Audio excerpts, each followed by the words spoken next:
وسابقوا إلى مغفرة من ربكم وجنة عرضها كعرض السماء والأرض أعدت للذين آمنوا بالله ورسله ذلك فضل الله يؤتيه من يشاء والله ذو الفضل العظيم صدق اللہ العظیم۔ میرے محترم دوستو، میرے بھائیو، اللہ پاک جب کسی کو ایمان عطا فرماتے ہیں اور ایمان کے نور سے اللہ تعالیٰ جب قلوب کو منور فرماتے ہیں تو انسان کی ترجیحات بدل جاتی ہیں، شوق بدل جاتے ہیں، ذوق بدل جاتے ہیں، دوست بھی بدل جاتے ہیں، محفلیں بھی بدل جاتی ہیں۔ تو ترجیحات ایمان سے پہلے اور ہوتی ہیں، ایمان کے بعد اور ہوتی ہیں۔ لمحوں میں انقلاب آتا ہے، لمحوں میں انقلاب آتا ہے۔ ایمان سے پہلے شوق دنیا کے ہوتے ہیں یا کچھ اور ہوتے ہیں، ایمان کے بعد شوق دوسرے ہوتے ہیں۔ نبی کریم صلی اللہ علیہ وسلم نے ارشاد فرمایا، ان النور اذا دخل الصدر انفسح، کہ جب ایمان کا نور دل میں اترتا ہے تو اللہ تعالیٰ سینوں کو کشادہ فرما دیتے ہیں، سینے وسیع ہو جاتے ہیں اور کائنات کی وسعت بھی اس کے سامنے چھوٹی ہو جاتی ہے، اس قدر دل اور سینے وسیع ہوتے ہیں۔ صحابہ نے عرض کیا، هل تلک من علم یا رسول اللہ، اللہ کے رسول اس کی کوئی علامت بھی ہے؟ نبی کریم صلی اللہ علیہ وسلم نے فرمایا، علامت ہے، التجافی عن دار الغرور، 3 علامتیں ہیں جو اس بات پر دلالت کرتی ہیں کہ ایمان کا نور دل میں اتر چکا ہے۔ نور ایمان دل میں اترنے کا پتہ دینے والی 3 علامات ہیں۔ التجافی عن دار الغرور، پہلی علامت، ایمان دل میں آتے ہی دنیا ہیچ ہو جاتی ہے اور دنیا دھوکے کے گھر سے دل ہٹ جاتا ہے۔ والانابۃ الی دار الخلود، اور آخرت کے شوق لگ جاتے ہیں، یہ دوسری علامت۔ والاستعداد للموت قبل نزولہ، اور تیسری علامت، انسان موت سے پہلے موت کی تیاری میں مصروف ہو جاتا ہے۔ تو ایمان کی ایک اہم علامت ہے کہ آخرت کے شوق لگتے ہیں اور دین میں خیر کے کاموں میں حرص بڑھ جاتا ہے۔ دنیا کے معاملے میں انسان قناعت پسند ہو جاتا ہے، دین کے معاملے میں حریص ہو جاتا ہے، جتنا بھی مل جائے، جتنے بھی خیر کے کام کر لے، ہمیشہ وہ حریص آدمی کی طرح یہی کہتا ہے کہ میں نے تو کچھ کیا ہی نہیں، میں نے کچھ کیا ہی نہیں۔ جیسے دنیا کے حریص کو جتنی دنیا مل جائے کبھی اس کا پیٹ نہیں بھرتا، ولا یملأ فاہ الا التراب، قبر کی مٹی ہی اس کا منہ بھر سکتی ہے، کوئی اور چیز نہیں بھر سکتی۔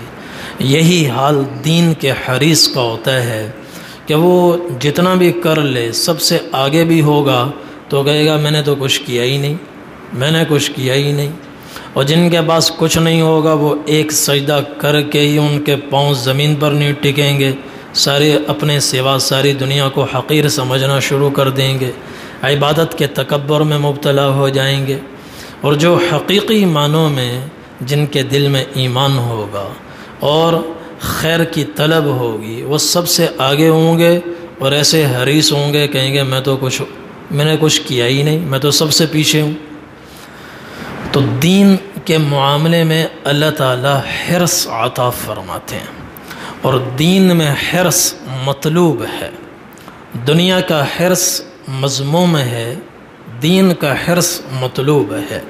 صحابہ کرام میں دین کا حرص تھا، وہ آگے آگے رہتے تھے اور ہر وقت نبی کریم صلی اللہ علیہ وسلم سے پوچھتے رہتے تھے، یا رسول اللہ کوئی اور نیک عمل بتائیں، کوئی اور بتائیں، کوئی اور عمل بتائیں، تاکہ آخرت ہماری سنور جائے اور بہتر ہو. وَسَابِقُوا إِلَى مَغْفِرَةٍ مِّن رَبِّكُمْ وَجَنَّةٍ عَرْضُهَا كَعَرْضِ السَّمَاءِ وَالْأَرْضِ أُعِدَّتْ لِلَّذِينَ آمَنُوا بِاللَّهِ وَرُسُلِهِ ذَلِكَ فَضْلُ اللَّهِ يُؤْتِيهِ مَن يَشَاءُ وَاللَّهُ ذُو الْفَضْلِ الْعَظِيمِ.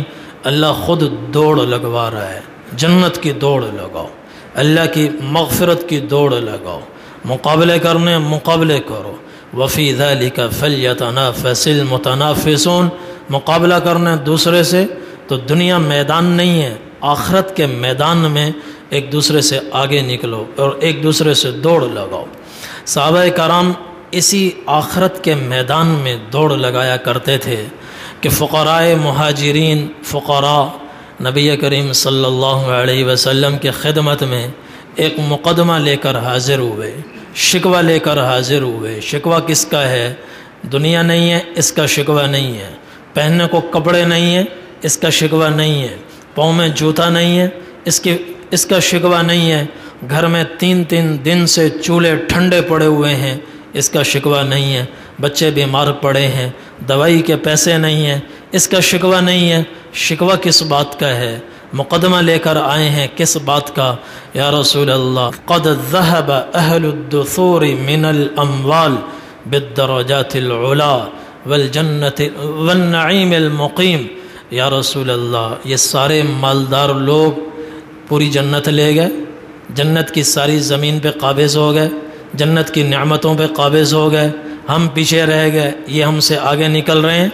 نبی کریم صلی اللہ علیہ وسلم نے فرمایا وَكَيْفَ ذَاكَ, یہ کیا کہہ رہے ہو؟ کیسے وہ آگے نکل گئے تم پیچھے رہ گئے؟ یا رسول اللہ يُصَلُّونَ كَمَا نُصَلِّي, نماز ہم بھی پڑھتے ہیں, نماز وہ بھی پڑھتے ہیں. وَيَصُومُونَ كَمَا نَصُومُ, روزہ ہم بھی رکھتے ہیں, روزہ وہ بھی رکھتے ہیں. ان کاموں میں ہم اور وہ برابر ہیں. وَلَهُمْ فَضْلٌ مِّنَ الْأَمْوَالِ, ان کے پاس مالی وسائل ہیں, ہمارے پاس مالی وسائل نہیں ہیں. يحجون بها ويعتمرون ويجاهدون ويتصدقون وفي رواية ويعتقون. یا رسول اللہ وہ حج کرتے ہیں, ہم حج نہیں کر سکتے. وہ عمرہ کرتے ہیں, ہم عمرہ نہیں کر سکتے. وہ جہاد کرتے ہیں, ہم جہاد نہیں کر سکتے. وہ صدقہ کرتے ہیں, ہم صدقہ نہیں کر سکتے. وہ غلام آزاد کرتے ہیں, ہم نہیں کر سکتے. تو اپنی بے بسی اور بے کسی اور مفلسی کے ہاتھوں یہاں ہم ان سے پٹ رہے ہیں اور ان سے پیچھے ہیں, وہ ہم سے آگے جا رہے ہیں. نبی کریم صلی اللہ علیہ وسلم نے فرمایا ہاں بھائی تمہارا شکوہ بجا ہے. الا اخبرکم ان اخذتم ادرکتم من سبقکم ولم یدرککم احد بعدکم وکنتم خیر من انتم بین ظہرانی الا من عمل مثلہ. میں تمہیں ایک ایسا عمل بتاؤں کہ تم بھاگتے ہوں کو پکڑ لو, ان کے برابر ہو جاؤ جو تم سے آگے جا رہے ہیں, اور اپنے پیچھے آنے والوں کو قریب نہ آنے دو, تم سب سے آگے رہو. اور دھرتی میں کوئی آدمی تم سے بہتر نہ ہو سوائے اس کے جو تمہارے جیسا عمل کرے. ایسا عمل بتاؤں؟ یا رسول اللہ ضرور بتائیں. آپ نے فرمایا ہر فرض نماز کے بعد 33 مرتبہ سبحان اللہ, 33 مرتبہ الحمدللہ, اور 33 مرتبہ اللہ اکبر لا الہ الا اللہ. 100ویں مرتبہ یا 34 مرتبہ اللہ اکبر پڑھ لیا کرو. 100 کا عدد پورا کر لو ہر نماز کے بعد. صرف عصر اور فجر نہیں, ہمارے ہاں صرف عصر اور فجر میں ان اذکار کا اہتمام ہوتا ہے. باقی جن نمازوں کے بعد سنتیں ہوتی ہیں ہم سنت پڑھ کے دعا کر کے گھروں کی راہ لے لیتے ہیں. فرمایا نہیں, ہر فرض نماز کے بعد ان اذکار کا اہتمام کرو. جتنے تم سے آگے جا رہے ہیں تم ان کے برابر ہو جاؤ گے اور کوئی پیچھے والا تمہارے قریب نہیں آ سکے گا, اور دھرتی میں تم سب سے بہترین ہوگے. صحابہ بڑے خوش ہو گئے, خوش نسخہ لے کر گھروں کو آئے اور چپکے عمل شروع کر دیا. اور دوسرے جو تھے مالدار لوگ وہ ہر وقت ٹوہ میں رہتے تھے, فکر میں رہتے تھے کہ کچھ اور مل جائے, خیر کا کوئی اور کام مل جائے. کچھ دن گزرے, انہوں نے بھی سراغ لگا لیا, پتہ لگا لیا. اب وہ بھی بیٹھے یہ تسبیح پڑھنے لگے. تو پھر دوبارہ کچھ دن کے بعد فقراء آئے, یا رسول اللہ ہمارے بھائیوں کو پتہ چل گیا ہے، یہ راز اب راز نہیں رہا، سب کو پتہ چل گیا ہے، اب وہ بھی بیٹھ کر یہ پڑھنے لگے ہیں تو اب کیا ہوگا؟ آپ نے فرمایا ذالک فضل اللہ یؤتیہ من یشاء واللہ ذو الفضل العظیم، پھر یہ اللہ کا فضل ہے، اللہ جسے چاہتے ہیں نواز دیتے ہیں۔ اب اللہ تعالیٰ ان کو آگے لے جانا چاہتا ہے تو میں ان کو کیسے تمہارے پیچھے کر سکتا ہوں؟ جب اللہ تعالیٰ کسی کو آگے لے جانا چاہتے ہیں تو اس کو صحیح علم بھی عطا فرماتے ہیں اور اس پر عمل کی توفیق بھی عطا فرماتے ہیں۔ اب مالدار لوگ ہیں، وہ مال کے فتنے میں مبتلا نہیں ہوئے، علم جیسے ہی ہوا عمل شروع کر دیا، اور جب کوئی پیچھے رہتا ہے علم اس کے پاس ہوتا ہے پر عمل نہیں ہوتا۔ آج ہم سب کو یہ اذکار معلوم ہے مگر کسی کے پاس ٹائم نہیں ہے، وقت نہیں ہے۔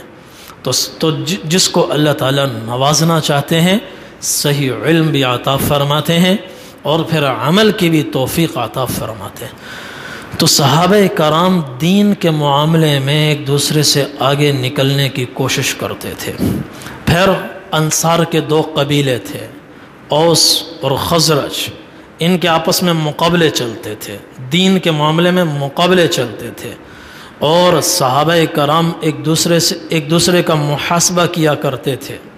نبی کریم صلی اللہ علیہ وسلم نے حضرت معاذ بن جبل اور حضرت ابو موسیٰ اشعری رضی اللہ عنہما کو سن 9 ہجری میں یمن کے 2 علاقوں میں عامل بنا کر بھیجا تبلیغ دین کے لیے، اور حضرت معاذ سے فرمایا جاؤ جا کر دین کا کام کرو، ضرورت پڑے تو وہاں جہاد بھی کرو۔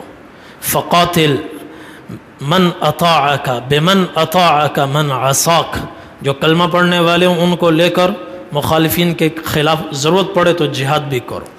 اور 2 علاقوں کا ان کو عامل بنایا، ایک کو حضرت ابو موسیٰ اشعری کو عامل بنایا اور ایک علاقے میں حضرت معاذ بن جبل رضی اللہ عنہ کو عامل بنایا، اور ان کی کبھی کبھی آپس میں ملاقات بھی ہوتی۔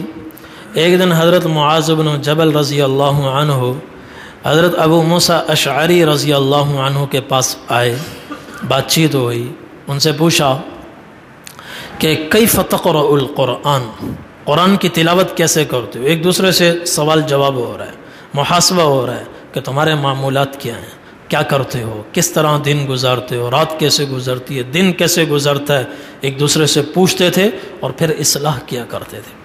تو پوچھا کیف تقرأ القرآن، قرآن کی تلاوت کیسے کرتے ہو؟ تو حضرت ابو موسیٰ اشعری رضی اللہ عنہ نے فرمایا قائما وقاعدا وعلى الراحة اتفوقه تفوقا، کہ حضرت میں تو چلتے پھرتے اٹھتے بیٹھتے سواری پر پیدل وقفے سے تلاوت کرتا ہی رہے۔ تو پھر حضرت ابو موسیٰ اشعری رضی اللہ عنہ نے پوچھا آپ کیسے کرتے ہیں؟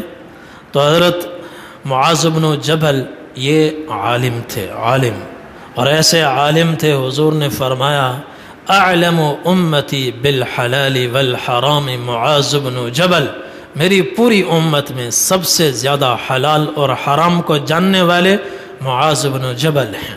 اور یہ وہ صحابی ہیں، حضور نے فرمایا کہ قیامت کے دن علماء کا جھنڈا معاذ بن جبل کے ہاتھ میں ہوگا۔ تو اس لیے ان کی زندگی بھی عالمانہ تھی اور ان کا جواب بھی عالمانہ تھا۔ تو ان سے پوچھا آپ کیسے کرتے ہیں؟ فرمایا رات کو میں رات میں سو جاتا ہوں اور پھر رات کا ایک حصہ گزرنے کے بعد بیدار ہوتا ہوں، اس کے بعد پھر تہجد میں قرآن کریم کی تلاوت کرتا ہوں جو اللہ تعالیٰ مجھے توفیق عطا فرماتے ہیں۔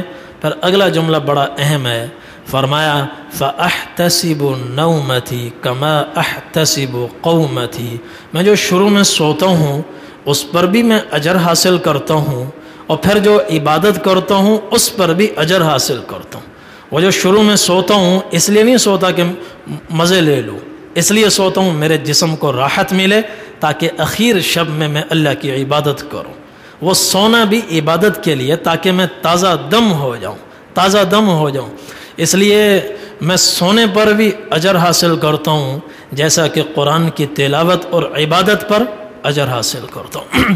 تو یہ صحابہ کرام کے مقابلے تھے، اوس قبیلہ اوس انصار کا ایک بڑا قبیلہ ہے، وہ اور خزرج کے لوگ جمع ہوئے، آپس میں انہوں نے ایک دوسرے کے مفاخر بیان کیے، کہا کہ اللہ تعالیٰ نے ہمارے خاندان کو خوب نوازا ہے۔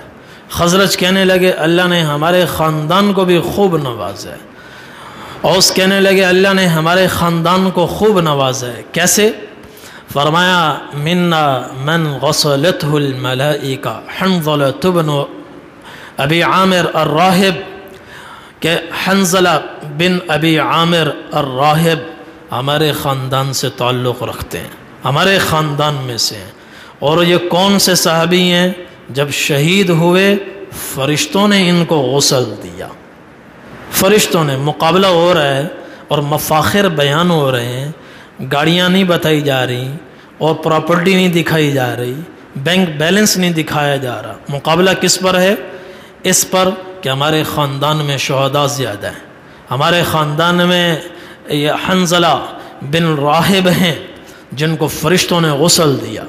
پھر کہا وَمِنَّا مَنِ اهْتَزَّ لَهُ الْعَرْشِ سعد بن معاذ، اور سعد بن معاذ بھی ہمارے خاندان میں سے ہیں۔ جانتے ہو کون ہیں؟ یہ وہ ہیں کہ جب ان کی شہادت ہوئی اللہ کا عرش مست ہو کر جھومنے لگا، خوش ہو گیا کہ سعد بن معاذ زمین کی دنیا چھوڑ کر اب ہماری دنیا میں آ رہے ہیں، تو اللہ کا عرش خوشی سے جھومنے لگا۔ اور پھر کہا کہ ہمارا خاندان کو اللہ نے خوب نوازا ہے۔ وَمِنَّا مَنْ حَمَتْهُ الدَّبَرُ عاصم بن ثابت الانصاری، عاصم بن ثابت الانصاری ہمارے خاندان میں سے ہیں۔ یہ کون ہیں؟ 10 صحابہ کی ایک جماعت نبی کریم صلی اللہ علیہ وسلم نے عثفان مکہ کی طرف روانہ فرمائی تھی۔ ان کو بھیجنے کے 2 مقاصد تھے، ایک دین کی دعوت دینا اور دوسرا مکہ کے کفار کی نقل و حرکت پر نظر رکھنا، یہ 2 مقاصد تھے۔ تو درمیان راستے میں تھے، قبیلہ بنو لحیان نے ان کو گھیر لیا اور یہ 10 کے 10 شہید ہوئے۔ حضرت عاصم بن ثابت رضی اللہ عنہ بھی شہید ہوئے، اور قسم پرسی کے عالم میں کوئی دیکھنے والا نہیں، تو حضرت عاصم بن ثابت رضی اللہ عنہ نے شہادت کے وقت 2 دعائیں کی۔ ایک دعا اللہم اخبر عنا نبیک، یا اللہ ہمیں دیکھنے والا کوئی نہیں ہے، ہمارے ساتھ جو ظلم ہوا ہے بنو لحیان کے 200 تیر اندازوں نے جو ہمیں گھیر کر ہلاک کیا، شہید کیا ہے، یا اللہ اس کی اطلاع ہمارے نبی کو فرما۔ جیسے ہی شہید ہوئے فوراً مدینہ میں اطلاع پہنچی، وہی آئی، حضور صلی اللہ علیہ وسلم کے سامنے پورا منظر جبرائیل علیہ السلام نے آپ کو دکھایا، آپ نے دیکھا کہ شہید ہو رہے ہیں۔ اور دوسری دعا کی اللہم انی احمی لک دینک فحملی لحمی، یا اللہ میں اپنی جان سے گزر کر تیرے دین کی حفاظت کر رہا ہوں، میرے مرنے کے بعد یا اللہ میری لاش کی حفاظت کرنا، میری لاش کی حفاظت کرنا۔ تو یہ ان کی دوسری دعا تھی۔ جب یہ قتل کر کے بنو لحیان مکہ میں پہنچے اور انہوں نے اطلاع کی کہ ہم نے عاصم بن ثابت کو بھی قتل کیا ہے، تو حضرت عاصم بن ثابت رضی اللہ تعالیٰ عنہ وہ صحابی ہیں، بدر کے میدان میں انہوں نے بڑے بڑے کفار کو قتل کیا تھا۔ عقبہ بن ابی معیط ان کے ہاتھوں قتل ہوئے، مصافع بن ابی طلحہ ان کے ہاتھوں قتل ہوئے، جلاس بن ابی طلحہ ان کے ہاتھوں قتل ہوئے۔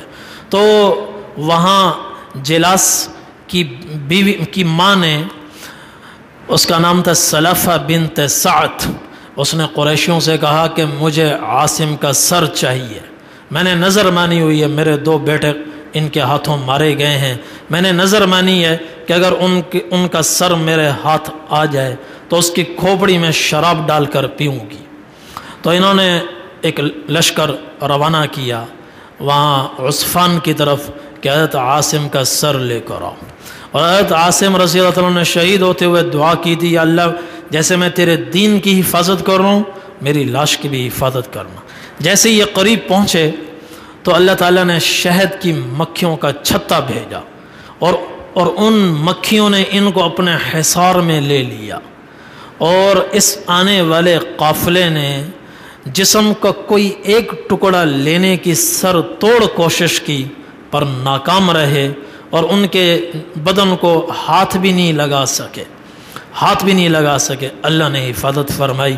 تو انصار کہا کرتے تھے اوس کہ عاصم بن ثابت ہمارے خاندان میں سے ہے، عاصم بن ثابت ہمارے خاندان میں سے ہے، جن کی حفاظت اللہ نے شہد کی مکھیوں سے کروائی۔ جب ان کی خبر مدینے میں پہنچی تو حضرت عمر رضی اللہ عنہ نے فرمایا کہ جب یہ مسلمان ہوئے تھے میں نے ان کی دعا سنی تھی، انہوں نے کہا یا اللہ میں مسلمان ہوا ہوں، آج کے بعد نہ میرا ہاتھ کسی مشرک کو لگے نہ کسی مشرک کا ہاتھ میرے بدن کو لگے۔ اور اللہ تعالیٰ نے ان کی دعا ایسی قبول فرمائی کہ ان کی زندگی میں بھی اللہ نے حفاظت فرمائی اور موت کے بعد بھی اللہ نے حفاظت۔ اور پھر کہا، اوس کہنے لگے، چوتھا نام پیش کیا، کہا کہ وَمِنَّا مَنْ أُجِيزَتْ شَهَادَتُهُ بِشَهَادَةِ رَجُلَيْنِ، خزیمہ بن ثابت الانصاری بھی ہمارے خاندان سے ہیں۔ یہ کون ہیں کہ جن کی ایک کی شہادت دو کے برابر، ایک کی گواہی دو کے برابر۔ اگر ایک آدمی دعویٰ کرے کہ جی فلاں نے میرے 10,000 روپے مجھ سے لیے ہیں، اور اس کے پاس گواہی کے لیے صرف ایک آدمی ہو، اور وہ ایک کون ہو؟ ابو بکر جیسا، عمر جیسا، کہ جی یہ میرے گواہ ہیں، ایک ہے ابو بکر جیسا ہے، عمر جیسا ہے، تو قاضی پوچھے گا کوئی اور لاؤ، وہ کہے جی اور نہیں ہے، دوسرے سے کہا جائے گا ہاں دینے ہیں، وہ کہے گا جی نہیں دینے، اب اس پر قسم آئے گی۔ اگر اس نے قسم کھا لی، ان کے یقین، ان کے سچے ہونے میں کوئی شبہ نہیں ہے، لیکن قاضی ان کے حق میں فیصلہ نہیں کرے گا، چونکہ گواہ ایک ہے، دو نہیں ہے، دو گواہوں پر۔ لیکن اگر اسی مقدمے میں ان کے گواہ خزیمہ بن ثابت ہوں تو ایک پر فیصلہ ہوگا، یہ ایک گواہ دو کے قائم مقام ہے۔ تو انہوں نے کہا کہ یہ بھی ہمارے خاندان میں سے ہیں۔ تو اب باری آئی خزرج کی، انہوں نے 4 نام پیش کیے، 4 نام، حنظلہ اور سعد بن معاذ اور عاصم بن ثابت الانصاری اور خزیمہ بن ثابت۔ خزرج کی باری آئی، خزرج نے کہا یہ 4 کے برابر ہم بھی پیش کر سکتے ہیں۔ زید بن ثابت، ابی بن کعب، معاذ بن جبل اور ابو زید، یہ 4 بڑے بڑے چوٹی کے صحابہ ہمارے خاندان میں سے ہیں۔ ان کا کارنامہ کیا ہے؟ ان کا کارنامہ یہ ہے کہ حضور صلی اللہ علیہ وسلم کے زمانے میں پہلی مرتبہ آپ کے حکم سے انہوں نے قرآن کریم کو جمع کیا۔ اس سے پہلے قرآن اس شکل میں نہیں تھا جس شکل میں ہم پڑھتے ہیں، اور مختلف ہڈیوں پر قرآن تھا، پتھروں پر قرآن تھا، اور پتوں پر قرآن کریم لکھا ہوا تھا، اور چھوٹے چھوٹے کپڑے کے پارچوں پر قرآن کریم لکھا ہوا تھا، کہیں ایک آیت ہے، کہیں چھوٹی سی سورت ہے، کہیں ایک رکوع ہے، کہیں 2 رکوع ہے، متفرق تھا۔ تو حضور صلی اللہ علیہ وسلم نے پوری امت کی آسانی کے لیے قرآن کریم کو یکجا کروایا اور مصحف کی شکل عطا فرمائی، جو اس وقت آج ہمارے ہاتھ میں ہے، جس شکل میں ہم پڑھتے ہیں، اس شکل میں قرآن کریم کو لانے والے یہ 4 صحابہ ہیں۔ یہ کتنا بڑا کارنامہ ہے! کروڑوں اور انسان، ایک ارب سے تو زائد ہی مسلمان ہیں ہر دور میں، وہ قرآن کریم کی تلاوت کرتے ہیں، اور سارا کھاتا ان کا کھلا ہوا ہے، اور ان 4 کے کھاتے میں اجر و ثواب جا رہا ہے۔ کوئی معمولی کام نہیں ہے، بہت بڑا کام۔ تو خزرج نے کہا 4 تمہارے ہیں تو 4 ہمارے بھی ہیں۔ پھر ایک اور معاملہ ہوا جس کا ذکر میں نے گزشتہ اتوار میں کیا تھا کہ حضور صلی اللہ علیہ وسلم کے ایک گستاخ تھے، شاتم رسول تھے، گستاخی کرنے والے اور کفار کو اکسانے والے، وہ تھا کعب بن اشرف۔ جب اس کی گستاخیاں حد سے تجاوز کر گئی تو نبی کریم صلی اللہ علیہ وسلم نے فرمایا من لکعب بن اشرف، کہ کون ہے جو کعب بن اشرف کو ہلاک کرے۔ محمد بن مسلمہ کھڑے ہوئے، یا رسول اللہ میں تیار ہوں، آپ کیا چاہتے ہیں؟ آپ نے فرمایا اس کو قتل کرو، فَإِنَّهُ قَدْ آذَى اللَّهَ وَرَسُولَهُ، اس بدبخت نے اللہ اور اللہ کے رسول کو سخت ایذائیں پہنچائی ہیں۔ تو نبی کریم صلی اللہ علیہ وسلم نے 5 افراد کی ٹیم روانہ کی کعب بن اشرف کو قتل کرنے کے لیے۔ محمد بن مسلمہ، ابو نائلہ، سلکان بن سلامہ، ابو عبس بن جبر، حارث بن اوس، عباد بن بشر، یہ 5 صحابہ، اور انہوں نے قتل کیا، سر کاٹ کر حضور کے قدموں میں پھینک دیا، یا رسول اللہ یہ گستاخ کا سر پڑا ہے۔ اور یہ 5 تھے قبیلہ اوس میں سے۔ اور جب انہوں نے یہ عظیم کارنامہ سر انجام دیا تو ایک مشہور صحابی ہیں حضرت کعب بن مالک رضی اللہ عنہ، جو غزوہ تبوک میں پیچھے رہ گئے تھے، 50 دنوں کے بعد جن کی توبہ قبول ہوئی، ان کے بیٹے حضرت عبداللہ فرماتے ہیں کہ جب اوس نے یہ کارنامہ سر انجام دیا تو قبیلہ خزرج کی نیندیں اڑ گئیں اور کہنے لگے اوہو ہم تو اوس سے پیچھے رہ گئے، ہم اوس سے پیچھے ہو گئے، یا اوس والے ہم سے بازی لے گئے، یہ سعادت ان کو ملی، اب ہم اس کے کیسے برابر ہوں؟ تو ان کے بڑے بڑے لوگ سر جوڑ کر بیٹھے اور مشورہ کرتے رہے، غور کرتے رہے، کوئی 3 سال ان کو لگے، اور انہوں نے کہا کہ کوئی ایسا شخص سامنے لاؤ جو کعب بن اشرف کی ٹکر کو ہو، انہوں نے وہ کام کیا تو تم یہ کام کرو۔ تو 3 سال لگے اور پتہ لگایا کہ مدینہ کے شمال میں ابو رافع سلام ابن ابی الحقیق، ایک بہت بڑا یہودی جو تاجر و اہل الحجاز، پوری سرزمین حجاز کا سب سے بڑا تاجر وہ معروف تھا، وہ آپ صلی اللہ علیہ وسلم کا گستاخ بھی تھا، خیبر کا سردار تھا، اور خیبر کے آباد قبیلہ غطفان اور قبیلہ بنو فزارہ، یہ 2 آباد تھے جو عربوں میں بڑے سخت جنگجو مشہور تھے۔ تو اس نے ان کو مدینہ منورہ پر حملہ کرنے کے لیے اکسایا اور کہا کہ تم مدینے پر حملہ کرو، مسلمانوں پر حملہ کرو، اور اس کی کچھ پیش رفت بھی ہوئی جس کی تفصیل بعد میں آئے گی۔ تو کچھ پیش رفت بھی ہوئی اور انہوں نے اس سے کہا کہ ہم تمہیں خیبر کی آدھی پیداوار دیں گے۔ تو حضور کی شان میں گستاخی بھی کرتا تھا اور دارالاسلام کے خلاف سازشیں بھی کرتا تھا اور حملے کی تیاری بھی کر رہا تھا، اور مکہ مکرمہ کے مشرکین کو حملے پر اکساتا بھی تھا۔ تو قبیلہ خزرج اس کی نقل و حرکت پر انہوں نے 3 سال نظر رکھی۔ 3 سال کے بعد پوری رپورٹ نبی کریم صلی اللہ علیہ وسلم کی خدمت میں پیش کی، یا رسول اللہ اب اس آدمی کے دھرتی پر زندہ رہنے کا کوئی جواز نہیں ہے، اب آپ کیا ارشاد فرماتے ہیں؟ اور یہ اس کے معاملات ہیں۔ نبی کریم صلی اللہ علیہ وسلم نے فرمایا اس کو بھی قتل کرو، اڑا دو اس کو۔ چنانچہ سن 6 ہجری ماہ رمضان میں مدینہ منورہ سے 6 صحابہ چلے قبیلہ خزرج سے جن کا تعلق تھا، عبداللہ بن عتیق، عبداللہ بن انیس، عبداللہ بن عتبہ، ابو قتادہ اور مسعود بن سنان اور خزاعی بن اسود، یہ 6 صحابہ حضور کی دعائیں لے کر مدینہ منورہ سے روانہ ہوئے۔ آپ صلی اللہ علیہ وسلم نے عبداللہ بن عتیق کو ان کا امیر مقرر فرمایا، امیر مقرر فرمایا، وہ ان کے سپہ سالار تھے۔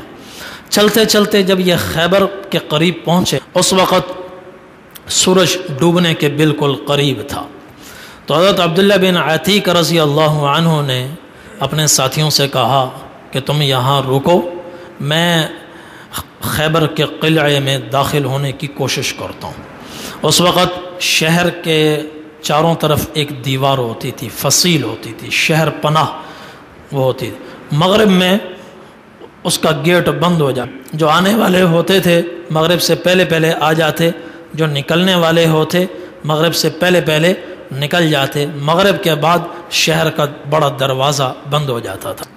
تو انہوں نے فرمایا کہ اپنے ساتھیوں سے، آج کل تو یہ ہوتا ہے امیر صاحب پیچھے ہوتے ہیں، مامورین کو کام پر لگایا جاتا ہے، اور دنیا کے سپہ سالار بھی ایسے ہی ہیں، وہ حکم چلاتے ہیں۔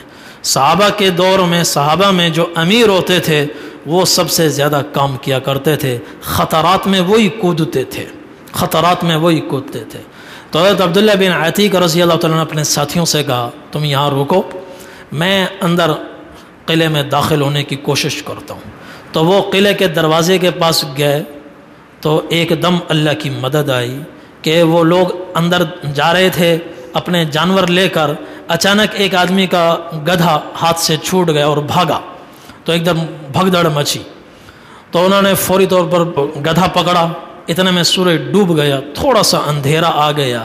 یہ دروازے کے قریب رومال اوڑھ کر اور پٹکا اوڑھ کر بیٹھ گئے، اس طرح جیسے کوئی آدمی قضائے حاجت کر۔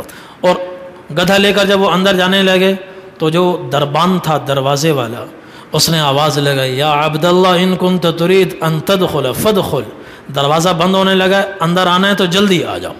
کہنے لگا میں اٹھا اور اندھیرے میں لوگوں کے ساتھ ہی اندر داخل ہو گیا، کسی کو خبر نہیں ہوئی۔ دروازے سے داخل ہوتے ہی تو دروازے کے پاس ایک چھوٹا سا باڑا بنا ہوا تھا جس میں وہ جانور اور گدھے وغیرہ باندھتے تھے۔ میں اس میں گھس گیا اور ایک طرف چھپ کر بیٹھ گیا اور دیکھنے لگا یہ دروازے والا دروازہ بند کر کے کیا کرتا ہے۔ اس نے دروازہ بند کیا، تالا لگایا اور چابی اس نے ایک جگہ کھونٹی پہ لٹکا دی، وہ جگہ میں نے دیکھ لی اور وہیں میں بیٹھا رہا۔ رات کو عشاء کے بعد دیر تک ابو رافع سلام ابن ابی الحقیق چونکہ پورے خیبر کا سردار تھا تو اس کے پاس ایک مجلس جمتی تھی، دیر تک باتیں ہوتی تھیں، معاملات طے ہوتے تھے۔ تو رات کو دیر تک بات چیت ہوتی رہی اور مجھے آوازیں آتی رہیں۔ جب وہ مجلس ان کی برخاست ہوئی اور پھر کچھ وقت مزید گزر گیا، حتی لا اسمع حرکتا، کہ ایک دم سناٹا چھا گیا اور ہو کا عالم ہو گیا، لوگوں کی نقل و حرکت بند ہو گئی، ہدأت الاصوات، آوازیں دب گئیں۔ تو اب میں اس کھولی میں سے نکلا، سب سے پہلا کام یہ کیا کہ چابی میں نے اٹھائی اور تالا کھولا، تالا میں نے کھول دیا کہ اگر کسی وقت بھاگنا پڑے تو تالا کھولنے میں وقت نہ لگے، دروازہ کھولوں اور نکل جاؤں۔ تو تالا کھولا، اب آگے بڑھے محل کی طرف۔ اس کا جو محل تھا سیڑھیاں اوپر چڑھتی تھی، سیڑھیوں کے اوپر ایک دروازہ تھا، تو دروازہ کھولا، اندر سے اس کو لاک کر دیا۔